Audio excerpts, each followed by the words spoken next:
Hola amigos, bienvenidos a mi Story Channel. Quiero contarles que ya había hecho más de la mitad del video cuando me di cuenta estaba pausado. Son consecuencias de ese malestar en el que he estado en estos días. Hoy tengo un ojo rojo miedosísimo, pero por favor concéntrense en la información. Si quieren, no me observen a mí, no vean el video, pero escúchenlo con mucha atención, porque recientemente vi aquí en la plataforma un video donde Yuval Noah Harari habló sobre el poder de la palabra en relación con la inteligencia artificial en una conferencia de alto perfil durante el World Economic Forum, el Foro Económico Mundial en Davos, en enero del 2026. Pero antes de seguir, me parece coherente darles una pequeña reseña de quién es Noah Harari. Él es un historiador israelí, profesor de la Universidad Hebrea de Jerusalén, especialista en historia global y macrohistoria, divulgador muy influyente en temas de evolución humana, tecnología, inteligencia artificial, futuro de la civilización. Y entre sus libros más conocidos encontramos Sapiens, Historia Global del Ser Humano, Homo Deus, Futuro Tecnológico y Biológico y 21 lecciones para el siglo XXI. Es un análisis del presente. Él suele mezclar historia, filosofía, sociología y prospectiva tecnológica. Algunos de sus críticos mencionan que él suele simplificar mucho procesos históricos complejos, mezcla hipótesis con hechos y usa una narrativa atractiva más que análisis técnico profundo. Pueden tener razón en parte, pero la crítica más dura y más fuerte es que él está muy cerca de las élites tecnológicas y siempre está rondando los foros globales, siempre lo invitan. Así que esto despierta, obviamente, desconfianza y hay una razón para ello. Dicen que promueve visiones transhumanistas, tecnocráticas y que suele normalizar un futuro de control tecnológico fuerte. Algo que sucede, un fenómeno que puede suceder muchas veces es que cada sector tiene su filósofo de confianza, por decirlo de alguna manera, como su filósofo de bolsillo. Perdón bueno, puede sonar feo, insultante, pero siempre se llevan como el filósofo preferido que pueda hacer atractivas sus ideas, vendérselas al público, hacerlas más digeribles, más atractivas y justificar ciertos elementos que ellos quieren. Es decir, usan mucho a los filósofos para esto en muchos sectores, no solamente los tecnócratas o las élites. Se suele invitar siempre al filósofo para que explique y convenza. Entonces, ¿qué sucede? Harari dice que lo que le permitió al Homo sapiens dominar el planeta no fue precisamente su fuerza física, sino la capacidad única de usar palabras para crear narrativas comunes y cooperar en grandes grupos. Esto seguramente tiene mucha verdad. Esa habilidad para organizar palabras y significados ha sido la base de nuestras leyes, mitos, religiones, sistemas políticos y estructuras sociales. Yo añadiría las ideologías y bueno, tantos asuntos que estamos viendo hoy que empujan a las personas a realizar ciertos actos. Harari advierte que la IA ha dejado de ser solo una herramienta y se ha convertido en un agente capaz de generar, organizar y manipular el lenguaje. Según él, esto es fundamental porque muchas de las cosas que consideramos exclusivamente humanas, como lo son las leyes, los textos fundacionales de los cuales he hablado muchas veces aquí en el canal, los discursos religiosos, la literatura, las narrativas políticas, están hechas precisamente de palabras. Según él, la IA podría tomar el control de ámbitos basados en palabras. Si los libros son combinaciones de palabras, la IA podría dominar la literatura. Si las religiones se basan en libros, como por ejemplo sucede con las religiones que se basan en la Biblia, como el judaísmo, el cristianismo y el islam, Por ejemplo, la IA podría influir o hacerse cargo de ellas. Esto lógicamente, esto que dijo, produjo un debate público, obviamente, pero Harari incluso sostuvo que si pensar es en gran medida poner palabras en orden, entonces la IA ya puede pensar también o mejor que muchos humanos en esos términos. Esto para él es una ruptura histórica porque por primera vez, ojo, algo no humano puede crear ideas, historias y estructuras discursivas complejas.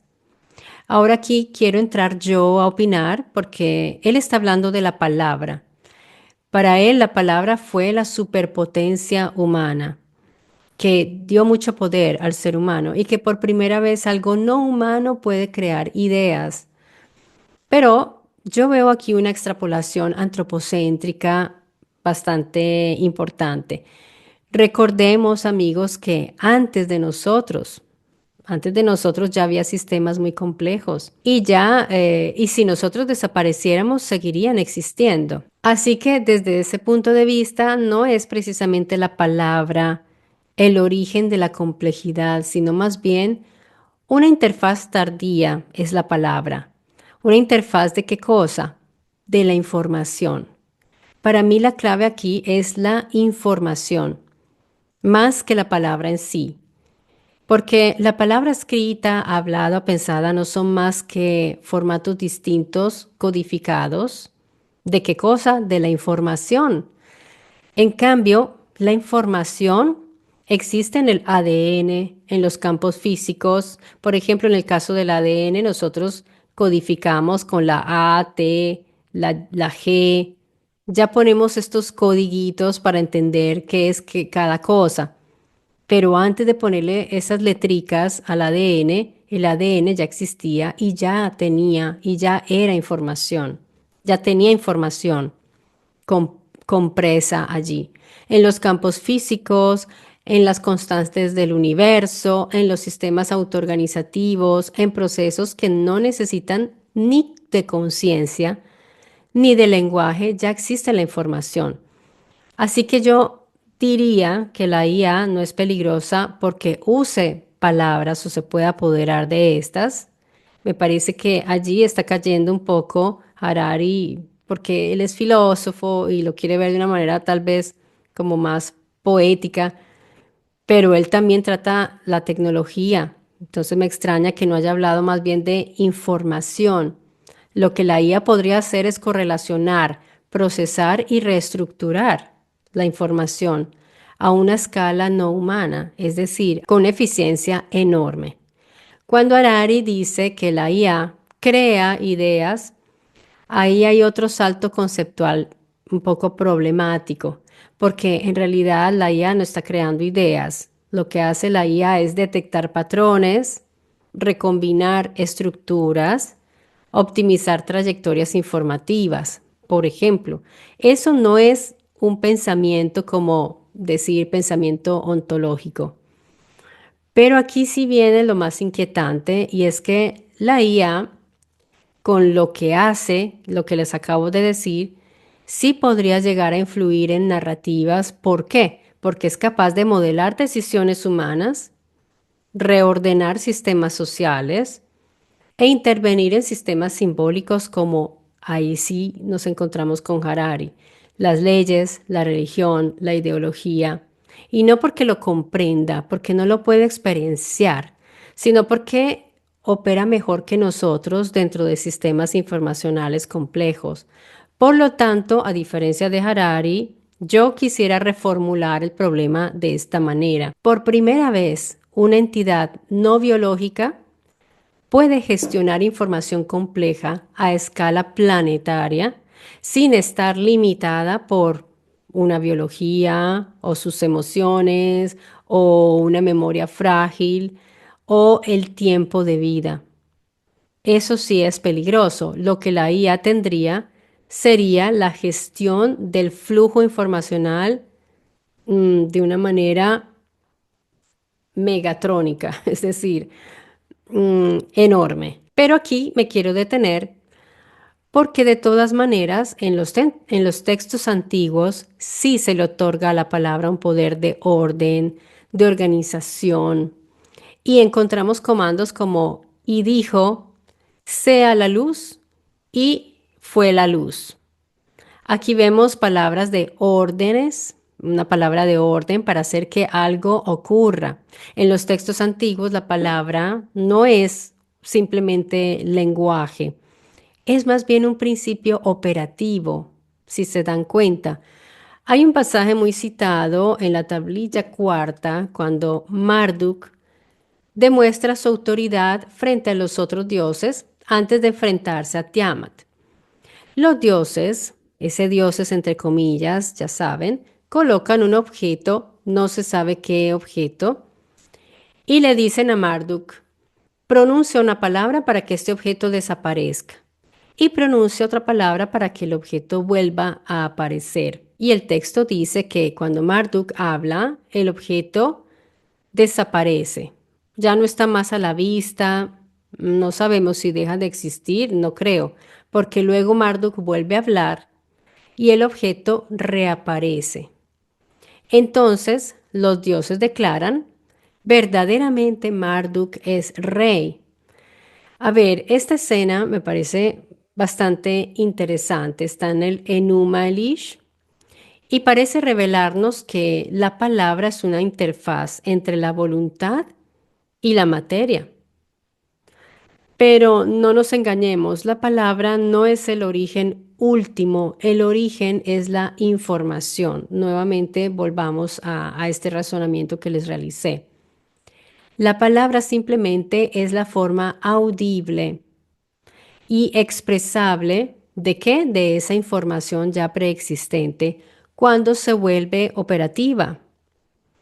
Entonces, yendo al núcleo de lo que Harari advierte, vamos a ver hasta qué punto la IA es autónoma en la gestión de la información. Y luego regresaremos a esta escena que me encanta de Marduk, porque ustedes saben que a mí me gusta encontrar lo que se encapsula en estos llamados mitos. Hoy la IA ya tiene autonomía parcial, aunque se disimule, porque en realidad la IA ya tiene más autonomía de la que parece. Puede analizar volúmenes de información imposibles para nosotros los humanos, puede detectar patrones no evidentes para nosotros, puede generar hipótesis. Démonos cuenta que últimamente, si ustedes se dan cuenta en la plataforma, hay muchos videos que el encabezado dice, la IA descifró qué significa los símbolos encontrados en Gobekli Tepe. Ya la IA descifró para qué es esto. Ya la IA están usando a la inteligencia artificial para descifrar en tiempo récord y seguramente en la genética lo están haciendo y dentro de poco tendremos noticias respecto a más decodificación de nuestros patrones genéticos. Seguramente ya nos darán noticias dentro de poco. Algo que debía suceder dentro de 50 años lo hacen en poquísimo tiempo. También puede optimizar decisiones. Puede influir en comportamientos humanos, efectivamente. ¿Por qué? Porque puede recomendar, puede persuadir por su narrativa. De hecho, muchas personas toman medidas en su vida cotidiana, como hacerse un tratamiento o no hacerse un tratamiento, o perdonar a una persona o no. Hay gente que le confía a la inteligencia artificial asuntos tan personales que ustedes ni nosotros ni yo me imagino. O sea, pero en muchos memes que vemos en internet que nos reímos, en realidad eso envuelve algo que sí está sucediendo y es que la gente le está dando a la IA una serie de decisiones que antes tomaban por sí solos. Esto ya es autonomía operativa, porque la IA organiza sus códigos de información, decide qué decirle a la persona, toma decisiones y en autonomía, nadie le está diciendo. Cuando estaba iniciando, partía de una programación y seguramente las taran para que las inteligencias se vayan hacia un razonamiento u otro, pero cada vez está tomando como más alcance. Por ahora, de todas maneras, la IA tiene una gran desventaja y es que es la incapacidad de comprender. Eso es muy importante, comprender el significado de esa información que está manejando. La IA podría definir muy bien qué es hambre, te lo define, te lo dice con palabras, pero nunca ha experimentado hambre, no sabe qué se siente, no la ha experimentado, no lo ha sentido, carece de experiencia. Eso es un límite, porque carece de cuerpo y esto ya es un impedimento. Carece de sentidos y carece del sentido de la existencia. Pero hoy día la IA sí puede simular experiencia, aunque no la viva, porque puede interactuar con el mundo físico mediante robots, mediante sensores, porque ya existen los sensores, y así recibir una retroalimentación continua. Aprender de consecuencias reales. Aprende. Y desarrolla modelos internos cada vez más finos. Así que es cuestión de tiempo, amigos. Esto genera algo nuevo y es la experiencia funcional, no experiencial, funcional. La IA aprende como si tuviera experiencia. Depende del tipo de palabra y del sistema en el que está actuando, pero esto ya lo puede hacer. Entonces, ahora sí, vámonos a analizar ese tema del Enuma Elish que les comenté, donde está Marduk, con estos dioses que le dicen, di algo para que desaparezca el objeto y vuelva y di otra cosa para que reaparezca. Estaremos frente a un protocolo de activación a voz como eso que usamos nosotros cada día con Alexa, con Google, en la domótica. El texto no está describiendo con precisión material inequívoca ese tal objeto. Lo que tenemos son interpretaciones, interpretaciones de los analistas basadas en traducciones, comentarios filológicos. Lo cierto es que el autor no le está dando una gran importancia o sea, no quiere describir el objeto. En ese sentido, no está dando detalles. Sin embargo, en el intento de hipotizar de qué objeto se podía tratar, surgieron planteamientos interesantes, porque algunos han hipotizado que se hubiera podido tratar de una prenda, aunque yo no estoy de acuerdo con eso, porque se puede poner y quitar. Mm, Bueno, a mí no me cuadra mucho esa versión. Y otros piensan que era un cetro, una corona, en fin. Pero ese objeto, si estamos hablando de un suceso real y no decimos simplemente es que es un mito para quitarnos el problema, tenemos que analizarlo como algo real. Así que démonos cuenta que basta solamente con que Marduk diga algo y que suceda esto que ellos dicen, que desaparezca y aparezca, para reconocer su autoridad. Aquí se habla de reconocerle o no la autoridad a Marduk. ¿Podría Marduk conocer el comando de un objeto celeste de origen artificial que obedeciera órdenes verbales de modo análogo a los Vimana? Recordemos los Vimana. Los Vimana védicos obedecían a las órdenes mentales o verbales de sus pilotos. Y recordemos también que aquí les hablé sobre un capítulo del libro Cielos en Fuego de Mauro Biglino y Eric von Daniken, donde ellos hablan de la tecnología antigua y ellos nos narran cómo Salomón tenía una especie de trono que obedecía a los comandos de Salomón. Ahí hay tecnología en estos libros antiguos. Así que soy consciente de que como hipótesis comparativa sí es posible plantearla, pero como afirmación histórica no, porque no tengo las pruebas, no lo puedo demostrar. Entonces yo estoy dando mi hipótesis. Y cuando yo veo en los textos védicos, épicos, especialmente el Mahabharata y el Ramayana, pues los Vimana efectivamente vuelan o levitan y se desplazan entre los cielos y a menudo responden a órdenes verbales, mantras o fórmulas, los llamados mantras que son. ¿Y qué tal si damos una mirada respecto a la información, pero ya no de en relación con la IA o con la tecnología, sino con nuestro propio cuerpo? Pues amigos, ustedes quizás ya hayan visto en internet porque está muy en auge algo que es un campo científico llamado psiconeuroinmunología, que estudia la interacción entre el sistema nervioso, el endocrino, que son nuestras hormonas, y el sistema inmunitario.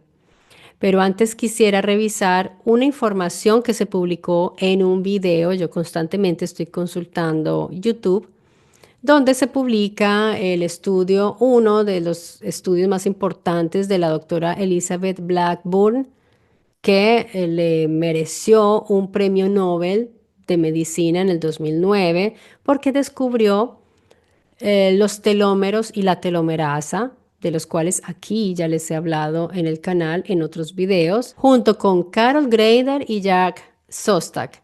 Su trabajo es 100% biología molecular. Ellos no están hablando de otra cosa más que de biología molecular. Los estudios de la doctora Elizabeth Blackburn están siendo usados porque hay personas que toman un descubrimiento científico y pues mediante las especulaciones se van más allá y muchas veces se alejan de lo que realmente el científico estaba indicando. No es mala fe, no es que quieran hacer mal, pero esto pues tiene consecuencias porque hay personas que están afirmando que tú creas tu biología con tus pensamientos. Prácticamente ya pasamos de esos videos del libro, del deseo que tú le pides al universo, pídele al cosmos y te lo dará, una serie de cosas del secreto y se vendieron muchos libros. Se dan como por oleadas, por temporadas, según algo se descubre y exageran todo para ya decir que todo lo que tú le pidas al universo te lo dará, sea negativo o positivo, etcétera, etcétera. Están también dando a pensar que la persona, según sus pensamientos, va a ser sana o se va a enfermar y va a desarrollar enfermedades. Así que hay que tener un equilibrio con toda esta información que vamos encontrando, tratando de basarnos en la realidad y en lo que descubren realmente los científicos. Existe algo como el estrés sostenido. El estrés sostenido altera nuestros ejes hormonales con efectos celulares y esto ya ha sido medido por las estadísticas. Entonces, eso está muy bien. Pero ya ellos van más allá y hablan de un ADN consciente o que tus células te escuchan. En fin, ya aquí están yendo más allá de los verdaderos descubrimientos. Y esto es delicado porque cuando se exagera este tipo de estudios, se traslada la responsabilidad de la enfermedad al mismo individuo. O sea, yo soy tan negativo que me enfermé por culpa mía, por mi resentimiento, me dio esto. Y eso puede causar otra serie de problemas también y de estrés al mismo tiempo. La misma Blackburn era muy crítica de estos discursos. Ella no estaba de acuerdo con las interpretaciones abusivas de lo que ha descubierto. Entonces, prácticamente están diciendo que el ADN escucha lo que tú piensas, como si fuera algo allí que interpretara lo que tú estás pensando.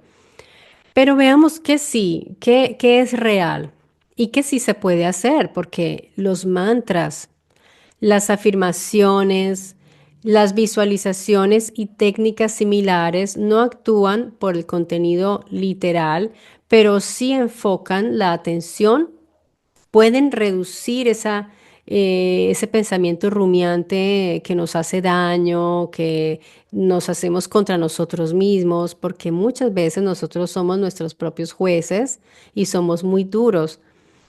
Así que esto es positivo, los mantras, las afirmaciones. ¿Por qué son positivos? Porque disminuyen la ansiedad y nos inducen a un estado de calma. Así, entonces, el cerebro sí responde a estados mentales repetidos. O sea que nosotros sí nos podemos entrenar nuestro cerebro para tener pensamientos que nos beneficien, que no nos vayan a hacer daño. Cuando una persona entra en estado de calma repetidamente, realiza la activación simpática que maneja el estrés. Esto es real y científico. Y la activación parasimpática que induce al reposo y reparación. Y todo esto tiene efectos reales, obviamente.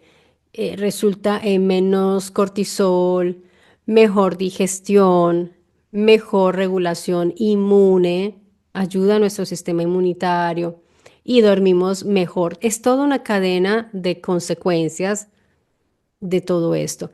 Así que la meditación, los ejercicios respiratorios, el pensamiento que nos induzca a estados de calma y bienestar van a tener efectos muy positivos en nosotros y se los aconsejo de verdad, amigos, para tener una mejor salud. Debemos preparar nuestro cuerpo, nuestra mente, nuestro cuerpo en ese sentido, claro que sí.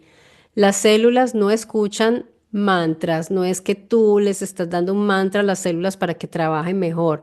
Te vas a sentar en la mitad de tu jardín y vas a mandarle órdenes a tus células directamente. Eso no funciona así, porque algunos quieren como dar a entender que podemos reprogramar nuestras células así, de esta manera. No funciona de esta manera. A lo que sí responden nuestras células es a niveles hormonales. Esto ya es fisiológico. A la inflamación, al estrés oxidativo, claro que sí. Si el sistema nervioso está más regulado, el ambiente celular mejora. Eso es una realidad. Los procesos de reparación van a funcionar mejor. Y es aquí donde está el vínculo real entre la mente y el cuerpo. Esto sí es real. Los mantras funcionan cuando generan expectativa, más la regulación emocional, no por la simple frase en sí. No es porque tú estás repitiendo OM que está funcionando. Está funcionando porque en ese momento tú te estás concentrando, estás respirando, le estás mandando un mensaje a tu cuerpo de que todo está bien.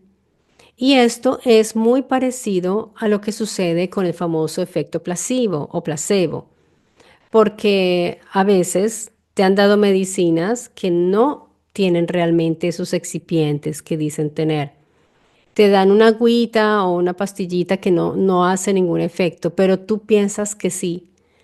Y ese pensamiento, esa expectativa de que vas a estar mejor, ayuda mucho al cuerpo. Baja la defensa negativa, como te relaja, entonces te predispone a que estés mejor, a que tu estado mental se mantenga en un estado más óptimo, más tranquilo, y se modifica el entorno bioquímico del cuerpo, las células van a responder a ese entorno, entonces vas a estar mejor. No es que las células estén escuchando el OM, es que todo es una serie de unas reacciones en cadena que te van a llevar a un estado más saludable. Pero no es que las células estén entendiendo y procesando tu lenguaje y mucho menos que estén interpretando significados de tus palabras. Las células simplemente responden a hormonas, a eso es que responden tus células. Bajo esta conciencia, entonces sabemos que el estrés crónico envejece efectivamente el cuerpo. Las emociones sostenidas influyen en la inflamación. El entorno psicológico nos afecta claramente y forma parte del entorno biológico en ese sentido. La mente no es que controle el ADN, pero puede deteriorar o mejorar el contexto en el que opera. Espero que haya quedado esto claro.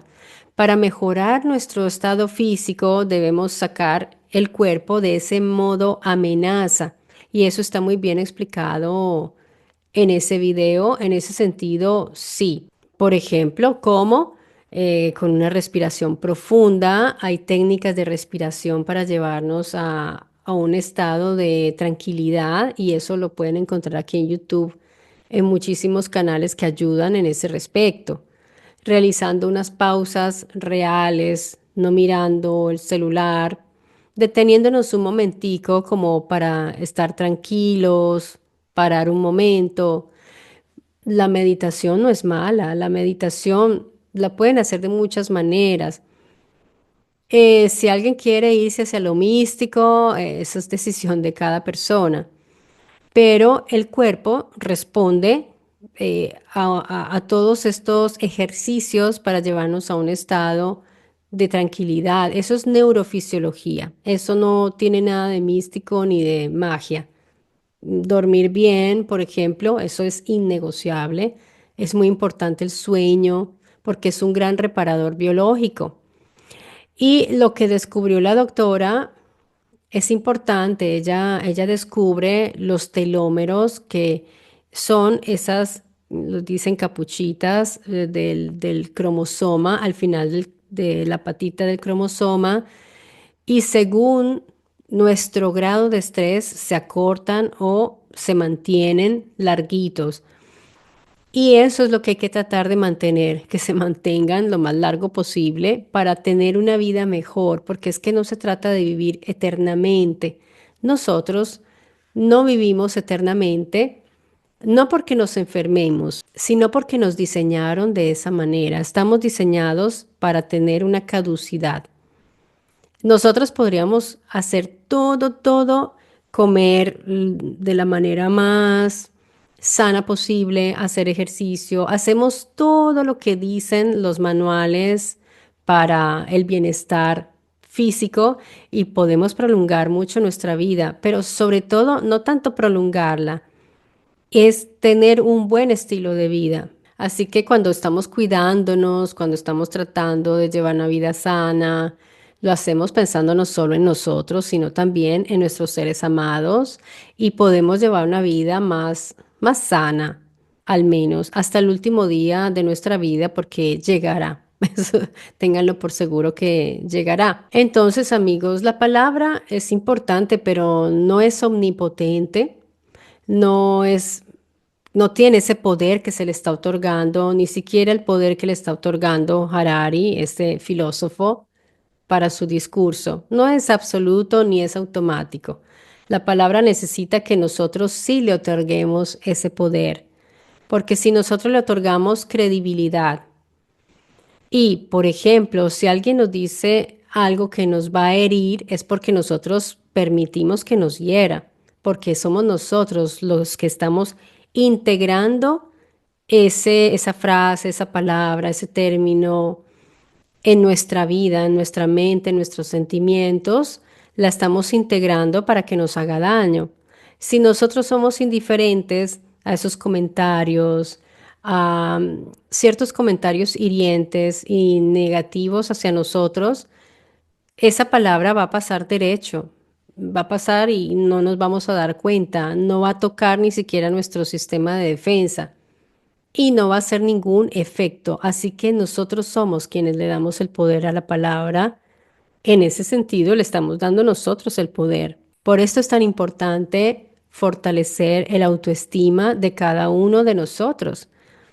Es muy importante. Y el criterio propio le quita poder a las palabras dañinas, a esas personas que llegan con doble intención, para herirte, porque cuando una persona tiene criterio y tiene sentido de sí, se conoce, tiene límites internos, no permite que le haga daño eso que dijo esa persona. Esas armas verbales pierden eficacia.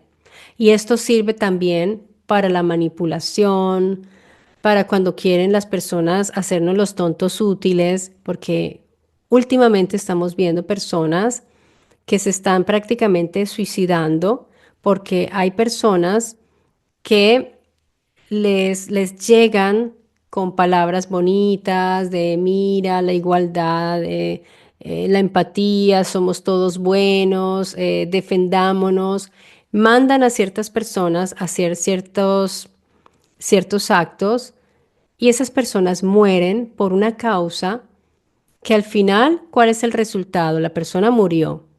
La causa no cambió. No ayudó a la persona que estaba defendiendo y dejó sus hijos, dejó a su pareja con el dolor, dejó un trauma y dejó a una persona en la cárcel, porque esta persona fue allí a impedirle el trabajo a las autoridades, por ejemplo. Miren que a nosotros nos llegan hacia los sentimientos para utilizarnos. Y seguramente lo que estoy diciendo a más de uno le va a causar rabia y de todo, porque nos están parasitando a nosotros para usarnos. ¿Ustedes creen que esas personas de buen corazón que van ahí a impedir el trabajo de los agentes o que van ahí a protestar, no se están beneficiando otros de esto que están haciendo ellos y esos otros no les importa la vida de esas personas? Les importan los efectos que producen esas personas al ir allí a suicidarse. Desafortunadamente, una madre dejó sus hijos, un muchacho murió ahí, en ese lugar. No estoy justificando la violencia, porque hay una violencia exacerbada, pero ustedes pónganse a pensar en el contexto de esos problemas, de lo que está sucediendo, estos agentes que tienen que ir ahí a cumplir una misión que les han encargado y su misión es esa, ir a buscar a los inmigrantes, a los ilegales, todo eso. Llegan los grupos y muchas veces los inmigrantes yo veo que reaccionan de una manera bastante dramática para llamar la atención. Yo analizo mucho las escenas, amigos, lo analizo mucho y me doy cuenta que hay unos que ya se la pillaron, que llegan estos a pitar con silbidos. Eso está organizado, eso está muy organizado. No significa que nos tengamos que dejar atropellar como ovejitas cada vez que quieren, pero cuando quisieron obligarnos a ponernos un suero en el brazo, yo no vi esas manifestaciones. De hecho, la gente se iba contra la gente y denunciaba a quienes se reunían en sus casas con sus familias. Abandonaron a los viejitos. Ahí no vi esa unión de personas para defenderse de una violación a sus derechos, porque eso debe ser un tratamiento médico, debe ser decisión de cada quien. Si una persona quiere hacerlo, lo hace, pero ¿por qué obligarnos a todos? Y un Nobel advirtió respecto a eso y dijo, se van a empezar a enfermar las personas que lo hagan y ya está sucediendo y nadie habla de eso. Están concentrados es en hacer caer y desestabilizar a un político, a un gobierno, lo que sea. Estamos viendo muchas cosas en todo esto, pero aprendamos a ver entre líneas los comportamientos humanos y realmente nos utilizan, nos usan. Entonces, esas personas que van supuestamente a defender a otra persona del spray, del oficial, de lo que sea, porque la empujó, resultó baleada, muerto y no cambió absolutamente nada porque el sistema sigue así. Lo que estamos viendo en Estados Unidos en este momento, mi opinión personal, puede ser algo que cause mucho rechazo en muchas personas, pero dense cuenta que lo que está haciendo el líder de los Estados Unidos, el presidente Trump, que muchos odian, detestan, lo que sea, pero él había dicho, voy a poner orden aquí. Recordemos que con Biden y con esas otras desadministraciones desastrosas, la frontera se llenó de una migración salvaje que puso en peligro la economía, la misma sociedad. Y estos en Minneapolis que están supuestamente defendiendo, que es una manera discutible lo que está pasando allí, oponiéndose a lo que a las medidas de Trump y empeorando aún la violencia de un lado y del otro. Pues dense cuenta que Minneapolis no será la ciudad más organizada ni más segura y se van a ir creando estos oasis de ilegalidad. Y yo me doy cuenta desafortunadamente que nosotros los hispanoamericanos tendemos mucho a defender la ilegalidad, que pobrecitos, que esto, que lo otro, pero pónganse ustedes a pensar, amigos, que si uno se va como ilegal, uno tiene que afrontar eso. Uno tiene que aceptar que es una persona ilegal y si está ahí como ilegal, no te pueden tratar de la mejor manera. Tarde o temprano iba a suceder. Estos democráticos que están recibiendo todas esas personas no lo hacen porque son buenos, lo hacen para obtener votos y muchos votos de gente que está ilegalmente allí para obtener un beneficio. Así que no veamos todo blanco y negro. Hay muchas aristas en este asunto que sé que cuando muere una madre o muere un joven, eso nos duele a todos, pero aprendamos a analizar el contexto y lo que está sucediendo. Y yo pienso que si esa persona, ese joven, estaba en su trabajo, hoy estaría todavía con vida y no estaría al otro lado, ya no puede regresar, se perdió esa vida.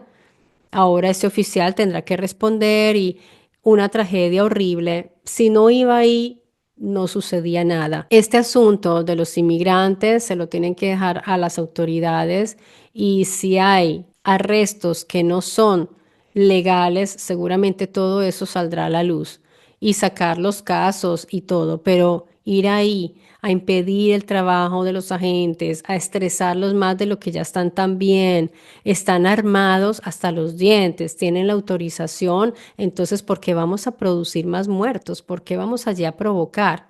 Entonces, amigos, para cerrar este análisis, el cual iniciamos con Yuval Noah Harari y el poder que podría usar la IA mediante la manipulación de la palabra, su infiltración y apoderándose de esta, nos queda una protección que es que nos escuda de todas estas cosas, de posibles engaños, y es nuestro criterio.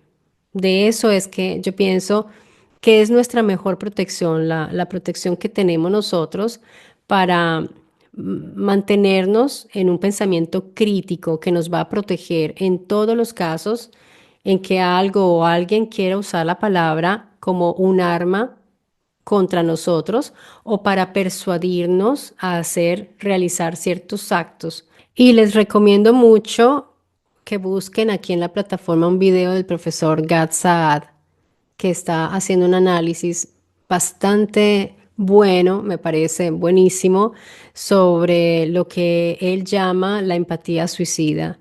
Y yo creo que eso es lo que está sucediendo, nos están usando nuestra empatía porque nosotros somos seres empáticos. Nosotros, yo soy de las personas que cuando va por la calle no puedo ser indiferente. Si veo una injusticia, si le están haciendo mal daño a alguien, yo soy de las personas que no lo pienso dos veces antes de intervenir. Y por esa empatía nos pueden utilizar, nos pueden usar como un arma política contra otro para causar problemas. Entonces estemos muy atentos, amigos. Criterio, pensamiento crítico, eso nos protege. Y bueno, les recomiendo mucho cuidado de su salud mental, su salud fisiológica, para que ustedes puedan gozar de esta vida, que no todo es malo, hay muchas cosas hermosas en la vida y sobre todo para gozar de los momentos más hermosos con nuestra familia. Les mando un gran abrazo, amigos, cuídense mucho y hasta pronto aquí en mi Story Channel.